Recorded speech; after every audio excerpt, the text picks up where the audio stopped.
a partir do versículo 6, capítulo 4, a partir do versículo 6, carta de 2 Timóteo, né? Essa é a carta de despedida do apóstolo Paulo.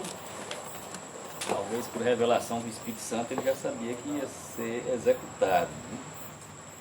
E ele então faz essa carta de despedida, né? Escrevendo para Timóteo, que era pastor na cidade de Éfeso, né? Ele escreve essa carta, bastante interessante, carta de despedida. Então, 2 Timóteo 4, a partir do versículo 6, ele diz: quanto a mim, já estou sendo já oferecido por libação, e o tempo da minha partida é chegado. Combati o bom combate, combatei a carreira, guardei a fé. Já a coroa da justiça me está guardada, a qual o Senhor, reto juiz, me dará naquele dia, e não somente a mim, mas também a todos quanto amam a sua vinda. Procura vir ter comigo depressa, porque Demas, tendo amado o presente século, me abandonou e se foi para Tessalônica. Crescente foi para a Galácia, Tito para a Dalmácia. Somente Lucas está comigo. Toma contigo Marcos e traze, pois me é útil para o ministério. Quanto a Tíquico, mandei-o até Éfeso. Quando vieres, traze a capa que deixei em Troade, em casa de Carpo, bem como os livros, especialmente os pergaminhos. Alexandre Latoeiro causou-me muitos males. O Senhor lhe dará a paga segundo as suas obras. Tu guarda-te também dele, porque resistiu fortemente às nossas palavras. Na minha primeira defesa, ninguém foi a meu favor, antes todos me abandonaram, que isso não lhe seja posto em conta. Mas o Senhor me assistiu e me revestiu de forças, para que por meu intermédio a pregação fosse plenamente cumprida, todos os gentios a ouvissem, e fui libertado da boca do leão. O Senhor me livrará também de toda obra maligna, e me levará salvo para o seu reino celestial. A ele a glória pelos séculos dos séculos. Amém. Então, nós estamos assistindo o fim da vida do apóstolo Paulo, e como é que ele termina o fim, como é o fim da vida do apóstolo Paulo, né? Ele está numa prisão na cidade de Roma, né? Numa masmorra na cidade de Roma, está fazendo muito frio, tanto é que ele pede a capa quando vierem de lá, né? Então ele deve estar numa situação terrível ali na prisão, né? Esse aqui é o que o apóstolo Paulo recebeu por ser o apóstolo Paulo. Ele morreu numa prisão, né? Com frio, condenado como um bandido, né? Executado como um bandido, exatamente como o seu mestre, o Senhor Jesus Cristo, né?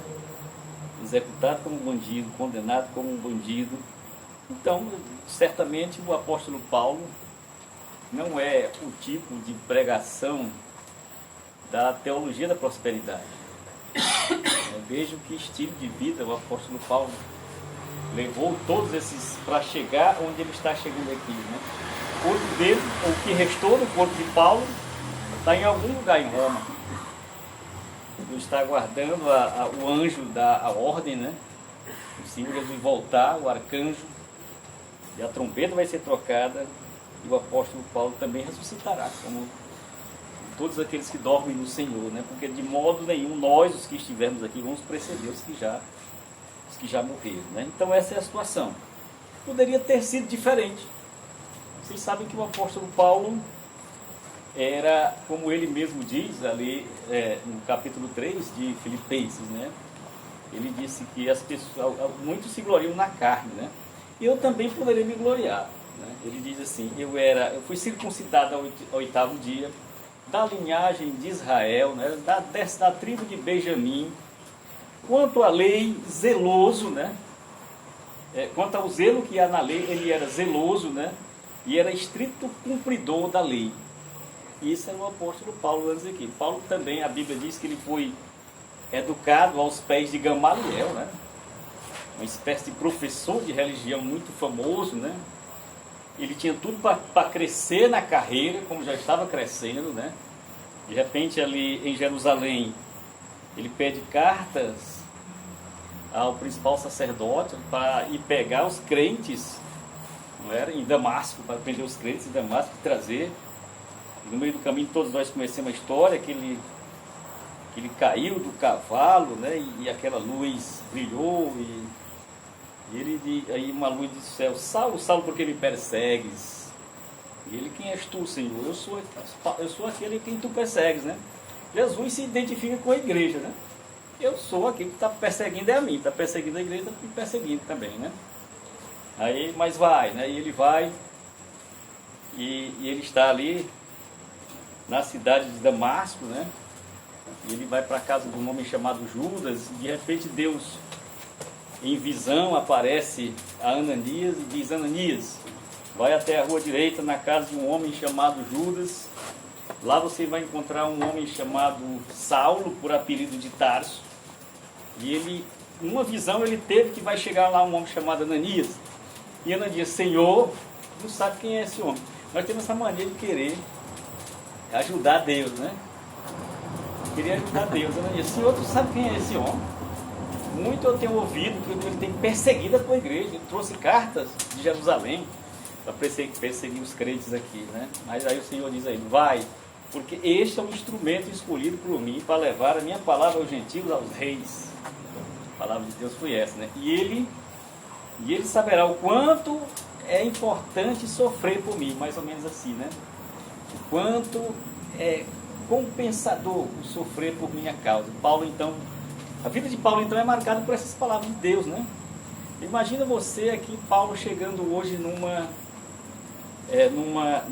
empresa de evangelização, uma agência missionária, né? E o currículo de Paulo, está aqui meu currículo. Eu passei por 2 naufrágios, fui dado como morto, fui jogado de cima do muro e dado como morto, né? Sofri açoites, fui preso várias vezes, fui expulso de cidades. Esse é o currículo do apóstolo Paulo, com certeza seria reprovado, né? Muitas vezes reprovado. Esse não é um currículo de um homem vencedor, né? Então essa foi a vida do apóstolo Paulo, né? Poderia ter sido diferente, né? Por quê? Porque Paulo tinha tudo para crescer na religião. Ele não seria sumo sacerdote porque ele não era da tribo de Judá, né? O sumo sacerdote, aliás, da tribo de Levi, né? O sumo sacerdote tinha que ser da tribo de Levi. Ele não seria, mas ele cresceria na religião. Ele, com certeza, seria um dos principais da religião ali em Jerusalém. Ele estava crescendo. Agora, tu imagina o enterro dele, se ele tivesse continuado nessa vida. O enterro dele em Jerusalém. Morreu um grande líder religioso em Jerusalém. Toda Jerusalém parava, né? Aquelas cerimônias fúnebres, vários dias, e finalmente o corpo de Paulo seria levado. E muita gente, toda Jerusalém, esse seria o fim de Paulo. Se tivesse sido, se ele não tivesse sido chamado por Deus, né? Mas ele diz também ali em Filipenses: tudo isso eu considerei refúgio para ganhar a Cristo. Ele diz: tudo isso não valia nada, não servia de nada, né? Contra a lei eu era irrepreensível, mas tudo isso eu considerei refúgio para ganhar a Cristo. Então essa era a situação, né? Paulo, então, agora chega no fim da sua vida e ele é um exemplo a nós. Eu escolhi esse texto exatamente. Vai mostrar o quanto é importante, né? O sofrer pelo Senhor e nós levarmos uma vida como o apóstolo Paulo levou, né? Para a glória de Deus e para acrescentar mais pessoas ao seu reino. E é exatamente o que vocês costumam fazer, né? Viver para a glória de Deus, o nosso contexto em que estamos, e trabalhar para acrescentar mais pessoas ao seu reino. Então vejam que o apóstolo Paulo, ele então aqui já na carta de despedida, né? Ele começa aí a partir do versículo 9. Ele fala de um homem chamado Demas, né? Que abandonou ele, crescendo, e todas as pessoas estão abandonando ele, somente Lucas está comigo. Ele diz no versículo 11 que toma contigo Marcos. Veja aqui que Paulo, no fim da vida, não guarda rancor. Esse Marcos é aquele mesmo que causou um problema, não é? Ali na partida, quando ele se separou daquelas outras pessoas que iam evangelizar, que eu não estou lembrado, como era o nome daquele cara que ia com ele? Barnabé, né? Exatamente. Quando ele se separou de Barnabé, porque Marco era sobrinho dele, e agora Paulo traz a Marco, não tem rancor, a sua carta de despedida, né? Quanto a Tito, mandei até Éfeso. Quando vieres, traz a capa que deixei em Troade, em casa de capa, bem como os livros, especialmente os pergaminhos. O que é que Paulo já quer trazendo livro? Segundo os especialistas, que ele viveu ainda, depois dessa carta, por cerca de 6 meses. Mas ele quer aprender mais da palavra de Deus. Não é? O que nós estamos fazendo aqui é exatamente aprender o máximo de Deus, o máximo que nós pudermos de Deus pela revelação da sua palavra. E Paulo, por incrível que pareça, ainda pede que os caras sabem que vão cortar a cabeça dele por revelação do Espírito Santo. E ele ainda pede que traga os livros. traga os livros, especialmente os pergaminhos. Alexandre Latoeiro causou-me muitos males. O Senhor lhe dará a paga segundo as suas obras. Não é um cara desesperado. Não é um homem desesperado. O Senhor lhe dará a paga. A vingança pertence a Deus. Paulo não está aqui jogando uma oração imprecatória ou alguma coisa sobre Alexandre. Diz o Senhor é quem vai fazer isso. O Senhor lhe dará a paga. O crente de verdade sabe disso. É o Senhor. A vingança pertence ao Senhor. E não a nós, né? Tu também guarda-te dele, porque resistiu fortemente às nossas palavras. E Paulo agora vai falar do seu julgamento, né? Na primeira defesa, que ele tem várias audiências, que ele era levado para audiência. Na minha primeira, agora é um dos momentos mais tristes da história, aquele grande homem, né? Que simplesmente evangelizou toda a Europa, né? Toda a Europa ali, aquela região. 300 anos de cristianismo, toda a Europa se rendeu, o próprio Império Romano, não é? Se rendeu ao cristianismo. E ele agora está nessa situação, né? Ele diz assim, na minha primeira defesa, ele esteve lá, né? Interessante que Paulo, quando na carta de Filipenses, as cartas que ele escreveu, né? E é exatamente interessante porque era essa situação que Paulo era colocado, ou então as perguntas que as igrejas faziam, que nós temos no Novo Testamento, 13 livros do Novo Testamento escritos por Paulo, né? Exatamente em resposta a algumas perguntas, uma situação que Paulo estava. Então, quando ele estava em Roma, ele escreveu a carta aos Filipenses, e ele começa dizendo, fiquei muito alegre em saber na situação que vocês estão. Em um momento, se fosse eu tinha assim, rapaz, arranja um advogado para mim. Fala com Ismael, fala com fulano, para me tirar dessa cadeia, mas não.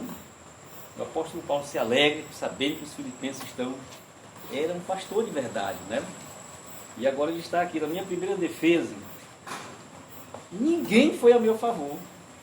Já imaginou que o desespero que podia tomar de conta da alma de Paulo? Ele simplesmente está só agora. Na minha primeira defesa, ninguém foi a meu favor. Antes, todos me abandonaram. Paulo não tinha uma pessoa. Aquele era o grande apóstolo Paulo, né? Era o grande apóstolo Paulo, que fundou várias igrejas, que instituiu presbíteros, pastores, né? E ele agora está... Já imaginou, ele chega lá no tribunal, não tem ninguém por ele. Ele está só.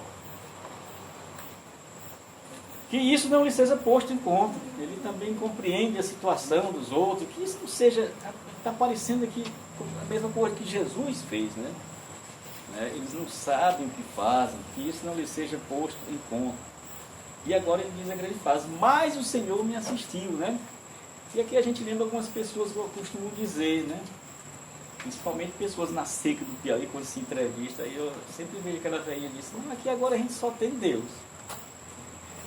A velhinha diz, acabou tudo aqui, a gente só tem Deus. Pois está com tudo. Se você só tem Deus, é suficiente. E é o que o apóstolo está dizendo aqui, né? Mas o Senhor me assistiu, os abandonaram, né? E ele sabe desde o começo, né? Ele é um instrumento, Deus está dizendo, né? Ou seja, Paulo está sabendo que a vida dele vai ser de sofrimento. E é exatamente isso que ele diz quando está ali na cidade de Éfeso, né? Que ele vai se despedindo dos presbíteros. Um dos momentos mais dramáticos e tristes da Bíblia, que os presbíteros começam a abraçar ele, beijar, que sabe que nunca mais verão a face de Paulo, né? E ele diz que sabe o que espera ele em Jerusalém. Ele diz, açoites e cadeias me esperam. E ele vai, né? Mas o Senhor me assistiu e me revestiu de força para que por meu intermédio a pregação fosse plenamente cumprida, exatamente o que o Senhor falou. Ele é um instrumento para levar a minha palavra aos gentios, a reis e também ao povo judeu. Ele é um instrumento nas minhas mãos. E todos os gentios a ouvissem e fui libertado da boca do leão.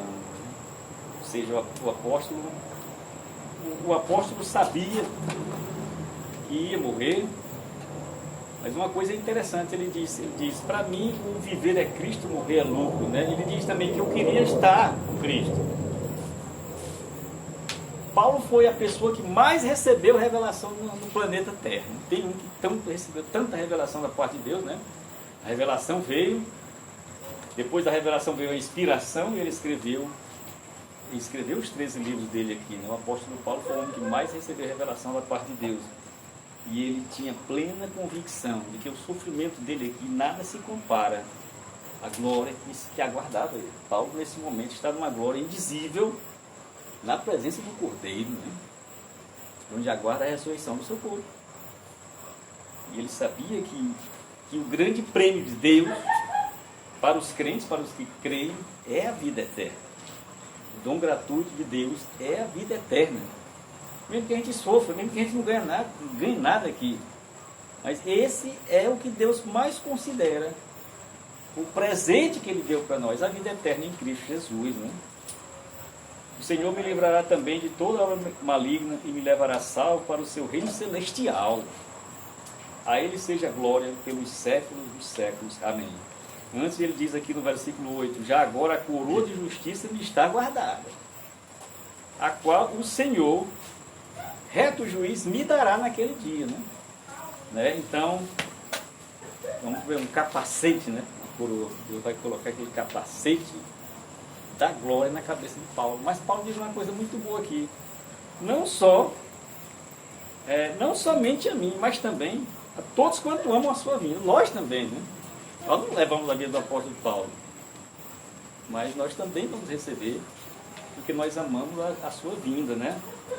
Então, essa aqui é a despedida do apóstolo Paulo. E como foi então os últimos dias de Paulo, né? Você imagina que o soldado chega lá e chama as pessoas para serem executadas, né?